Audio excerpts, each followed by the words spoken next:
নমস্কার বন্ধুরা, গাছের পাঁচালী চ্যানেলে সবাইকে স্বাগত জানাই। আমি চিন্ময়ী। হ্যাঁ, আমার হাতে দেখতে পাচ্ছেন এক বান্ডেল আখের টুকরো। হ্যাঁ, এই আখ কিন্তু খুব একটা অর্থকরী ফসল। আখ থেকে চিনি হয়, যদিও চিনি এখন সবাই অ্যাভয়েড করছে সুগারের জন্য, কিন্তু এই আখ চিবিয়ে খাওয়া কিন্তু খুব ভালো। আখের রস পেট ঠান্ডা করে, যা আমরা বাজারে কিনে খাই। আর আখ চিবিয়ে খেলে তো দাঁতের এক্সারসাইজ হয়। কিন্তু জানেন কি, এই আখ তো আমরা খাই, আর এই আখ চাষ করা কিন্তু অতি সহজ। আর এই আখের বীজ বলতে গেলে সেইভাবে দানা হয় না।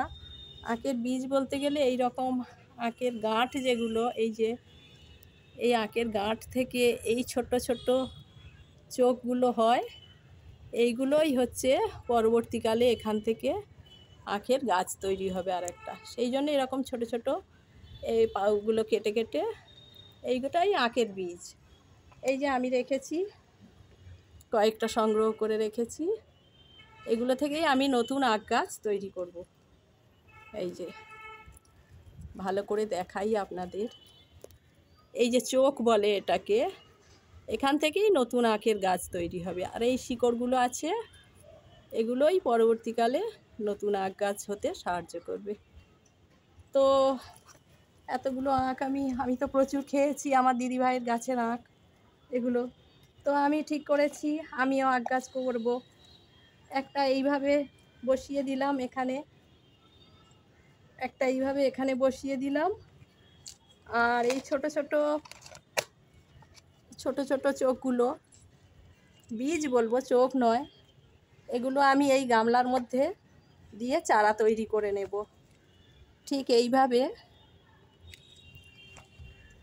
ঠিক এইভাবে বসিয়ে দিলেই হয়ে যাবে।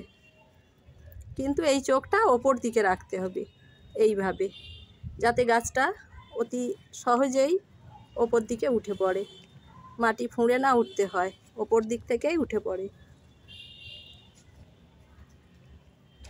ব্যাস, এইভাবে একটু চেপে মাটির সাথে বসিয়ে দিলে, আর ওপর থেকে একটু মাটি ছড়িয়ে দিয়ে এগুলোকে চাপা দিয়ে দিতে হবে, এই চোখগুলো চাপা দিয়ে দিতে হবে। ব্যাস, কত সহজ পদ্ধতি। এইভাবে আমিও আমার বাগানে আখ গাছ তৈরি করে ফেলবো। আর আখ গাছ একবার যদি একটা হয়, তা থেকে প্রায় আখের জঙ্গল তৈরি হয়ে যাবে। আখ তো বাঁশ জাতীয় জিনিস, বাঁশ যেমন একটা বসালে অনেক হয়ে যায়, তেমনি আখও একটা বসালে অনেক হয়ে যাবে। একটু চেপে দিলাম মাটিটা, ব্যাস, এতে জল দেওয়ার দরকার নেই, কারণ আখ গাছ জল পছন্দ করে না, এমনি রইল। আর এর ওপরে আমি একটু মাটি দিয়ে দিলাম, চাপা দিয়ে দিলাম, এইভাবে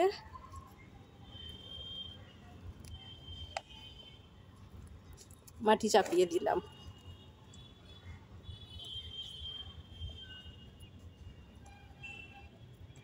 ব্যাস, হয়ে গেল। এখান থেকেই আমার নতুন আখের গাছ তৈরি হয়ে যাবে, এবং আমার বাগানে সুন্দর সুন্দর এই রকম আখ কাটতে পারবো, খেতে পারবো। এটা আমার নতুন এক্সপেরিমেন্ট। থ্যাংক ইউ আমার ভিডিওটা দেখার জন্য। আর শেয়ার করবেন বেশি করে, আর আমাকে এগিয়ে নিয়ে যাবেন, উৎসাহ দেবেন। আজ এই পর্যন্ত। থ্যাংক ইউ ভিডিওটা দেখার জন্য।